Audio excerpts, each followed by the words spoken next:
Hey everybody on YouTube, it's Rick Thomas from Obsolete Video Services. Alright, we got the brake pads installed.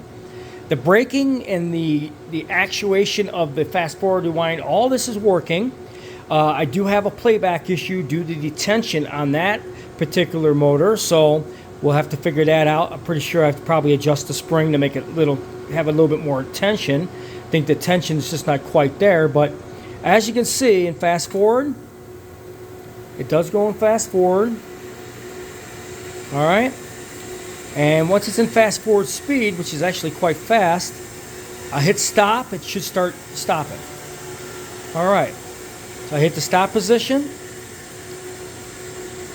And both sides are braking perfectly. I hit rewind.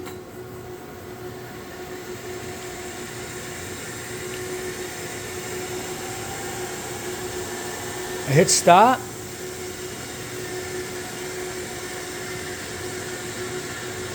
Alright, so we know it's braking properly in the function part of it. But as far as the playback part of it, there's not enough tension on the left side. It's too loose. So when I hit play, as you can see, I have to touch it. It's way too loose. It should have a much tighter drag to it.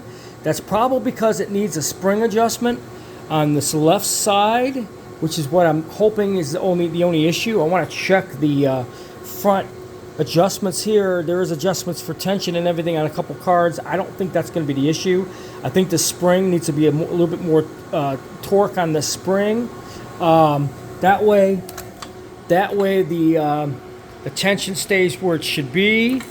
But as far as fast forward and rewind, it's working perfectly. It's stopping. The speeds are good.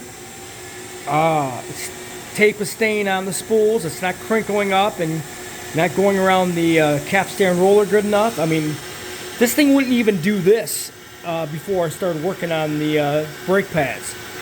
The brakes on this thing are very important because it also tells the cards the speeds and when to start slowing down, stop, and fast forward. It's got like a sensor to it. It's kind of bizarre, but as you can see, I'm in the rewind. I hit stop.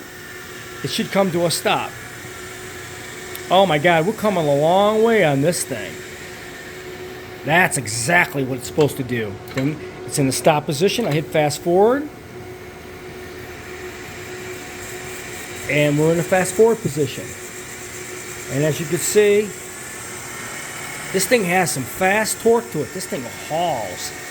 But it takes two different sizes. It takes the small reel and large reel, which makes this a very unique machine because all the other machines are small reels, and if you happen to have a big reel, you have to have this particular machine to play it back on because the big reels only fit on the 900 series. So as you can see, this is really working out good. I'm hitting the rewind. That's working out fine. All right, hit stop. And should come to a slowing speed, which is good. This is exactly what it's supposed to do. Both sides, there's no tape freed up. It's not loose. That's good. I hit rewind. There we go. So the tension for the brake pads fixed a lot of problems on this, folks. We have one more adjustment to do. I have to figure out, could be a card adjustment or fine tuning, or it's got to be a spring adjustment on that pad itself to stay a little bit more tighter in the playback position. So we're going to actually troubleshoot this and try to figure out the issue. But hope you guys enjoyed this video.